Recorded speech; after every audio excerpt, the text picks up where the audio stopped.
Il y a 2 ans de cela, ma famille et moi étions réunis pour se retrouver.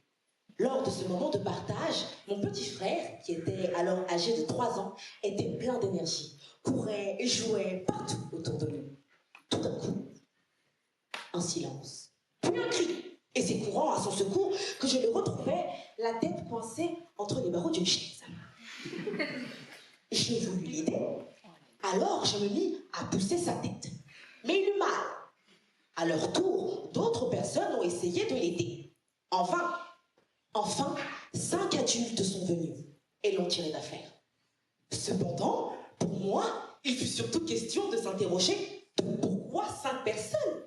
Après tout, au bout d'un moment, ma technique allait forcément marcher. Mais non, elle n'allait pas marcher, parce qu'il a fallu un mélange d'autres techniques et qu'elles s'entendent et se coordonnent pour que sa tête reste sur ses 2 épaules.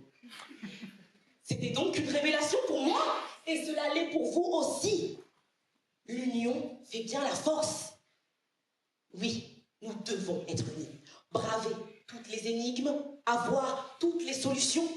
Je vais vous le démontrer, que c'est une expérience scientifiquement profitable, que le quotidien, lui aussi, nous prouve que nous en avons besoin, que l'école est l'instance où, ensemble, c'est mieux survivre, et que les heures les plus sombres de notre vie se partagent.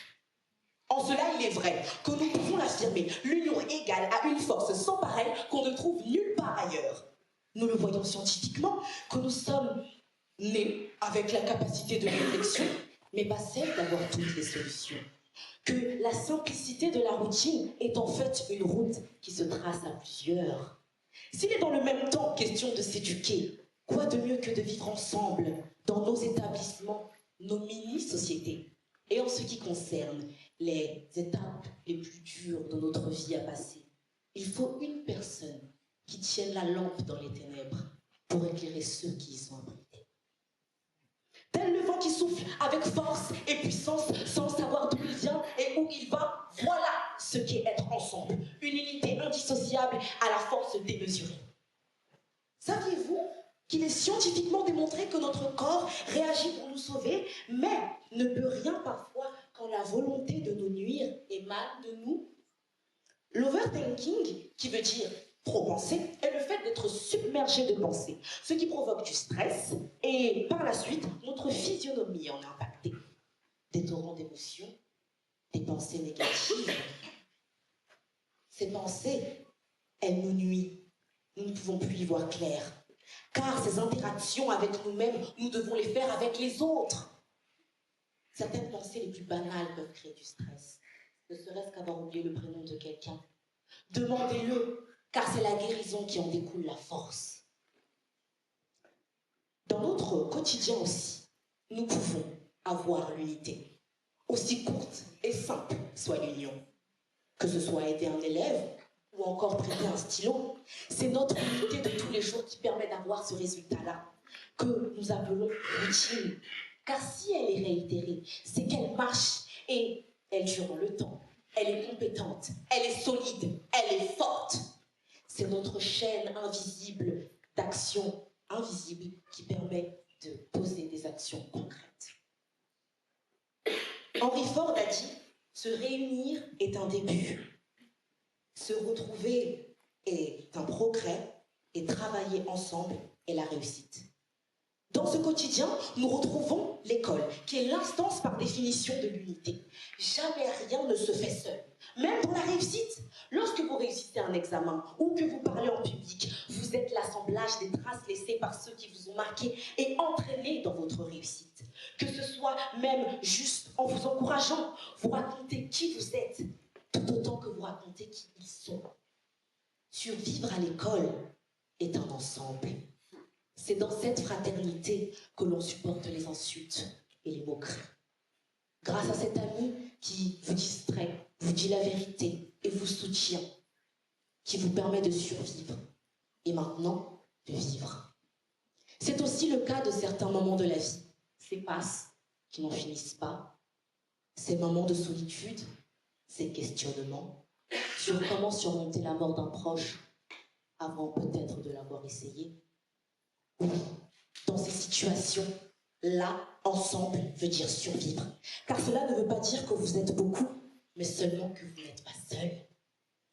Des personnes se guérissent en allant voir le psychologue. Sachez que nous sommes nos psychologues à tous. Nous nous parlons, nous donnons des conseils et des consolations. Et c'est grâce à cet encordage que nous arrivons à remonter la pente qui est devenue trop raide à grimper. Pourtant, certains tentent de grimper la pente en ayant décidé de l'affronter sans leurs mains. Nous ne pouvons pas rester seuls, car la raison que nous donnons est que là est la sécurité n'est qu'une mise en danger. Non pas parce que le site n'est pas périlleux, mais aussi tout simplement inaccessible. Car un esprit égaré est un esprit ignorant et ne peut se rendre compte de tous les pièges qui l'attendent. Ou encore, car s'aventurer seul veut dire avoir toutes les réponses. Et ça, c'est impossible. Rater un examen, car nous n'avons pas voulu redemander la date. Aller dans les lieux privés, interdit, car nous n'avons demandé à personne. Même vivre la mort à côté de nous et finir par la tester, car nous étions seuls. Parce que la solitude n'égale que le désastre. L'union, c'est être sain mentalement. L'union, c'est vivre en harmonie tous les jours. L'union, c'est évoluer dans nos sociétés réduites. Et l'union, c'est accepter que chaque jour a son lot de fardeaux, mais qu'il n'est ni obligatoire d'en être esclave et de le vivre seul. Alors soyez sûrs d'une chose, vous êtes la réponse à une question quelque part autour de vous. Merci.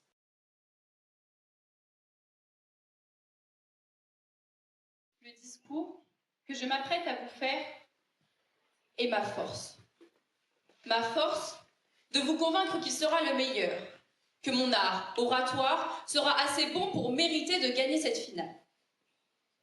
Ce discours, je l'ai pourtant écrit seul. Porté par mon imagination et ma persévérance, je l'ai rédigé, récité, modifié, appréhendé jusqu'à l'adorer pour vous le présenter. Il est donc à mon image, et de par ce discours, je vous livre une partie de moi. Alors évidemment, j'aurais pu l'écrire accompagné. Il aurait été peut-être plus parfait, plus structuré, moins jugé. Mais seule face à ma feuille, j'ai appris. J'ai appris à structurer mes phrases, à me demander objectivement si tout ce que j'écrivais était pertinent. Je me suis de nombreuses fois trompée, et j'ai très souvent été en manque d'inspiration. Aidée, je me serais alors laissée porter par la créativité de mon partenaire. Je n'aurais pas cherché par moi-même, je n'aurais pas évolué, je n'aurais pas eu la force de vous persuader aujourd'hui. Être seul. Souvent vu comme quelque chose de péjoratif, nous oblige pourtant à penser par nous-mêmes, à réfléchir. Être seul nous permet alors d'augmenter notre force mentale, mais aussi notre force physique. Par exemple, lorsque vous allez à la salle de sport, vous devez privilégier une charge adaptée à votre force afin de mieux progresser. Prendre quelque chose de trop lourd pour vous vous obligera à demander secours.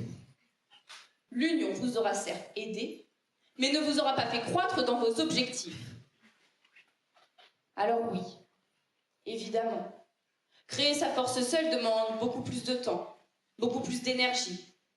Mais elle ne sera que plus solide et vous permettra de ne pas être dépendant. Les esprits forts, futés et fondés dépasseront bientôt les esprits éphémères de la société. Car, dans le monde dans lequel nous vivons, prime le collectivisme. On nous apprend dès le plus jeune âge le vivre ensemble. Aucune chance de vouloir refuser de l'aide ou créer votre propre projet, à moins d'être jugé égoïste. Personne n'ose faire alors entendre sa voix, par peur que quelques rabat-joie nous plongent dans le désarroi. L'union prononça, le groupe s'exécuta, l'individuel, lui, renonça. Individualiste pourtant, objectif, devra capituler face au collectiviste. Il ne pensera plus par lui-même et sera porté par les opinions de ses camarades. Son esprit critique à la poubelle, c'est désormais tout le reste de son existence qui sera sous tutelle. Car non, l'union ne fait pas la force. L'union est un engrenage banalisé qui nous prive de notre liberté et de nos pensées. Cher jury, cher public, je pense ne pas me tromper en disant que vous avez tous déjà entendu, peut-être même avez-vous prononcé cette phrase. Tout seul, on va plus vite. À deux, on va plus loin. Laissez-moi vous démontrer le contraire. Lorsque vous devez réaliser un projet ou une tâche seul, il est fort probable que vous rencontriez des difficultés. Vous allez chercher des solutions durant des heures. Peut-être allez-vous vouloir abandonner, mais vous continuerez à persévérer et vous finirez par y arriver. Cette même tâche, réalisée en groupe, rencontrera les mêmes difficultés. Mais les solutions trouvées à plusieurs seront alors en abondance et vous irez beaucoup plus vite que si vous étiez seul. Seulement, notre force ne se construit pas sur notre rapidité d'exécution, mais sur la moralité que nous retenons de notre accomplissement. Si peu de difficultés j'ai rencontrées, alors peu de moralité je retiendrai et peu de force j'aurai. Comme disait Victor Hugo, la solitude est bonne aux grands esprits et mauvaise aux petits. Sachez qu'il n'est jamais trop tard pour se construire et se repentir. Alors, arrêtez de croire que la force des autres vous élèvera. Car, une fois que vous serez seul, vous ne vous relèverez pas. L'union éphémère se brisant, vous êtes laissé gisant sur le sol, personne ne vous console, je crois que vous auriez dû prendre votre envol. Être autodidacte ne vous prive pas de vos contacts, mais vous permet simplement de vivre une vie sans entrave ni désenchantement. Une vie forte et durable, une vie inexacte, sans que celle des autres ne vous impacte. La force se construit sur nos échecs, nos épreuves, nos accomplissements, nos peines et nos joies. Elle diffère en fonction des moments que nous traversons, mais lorsqu'elle faiblit, c'est toujours pour devenir plus forte et plus mature qu'auparavant. C'est à vous de vous la construire, à vous de vous l'approprier. Votre force est votre moteur de vie afin de mieux la vivre. Ayez votre opinion, vos objectifs, vos projets, vos passions. Car non, l'union ne fait pas la force. Mais votre force vous permet d'être en union avec vous et la société. Alors, arrêtez de vivre leur vie et vivez la vôtre.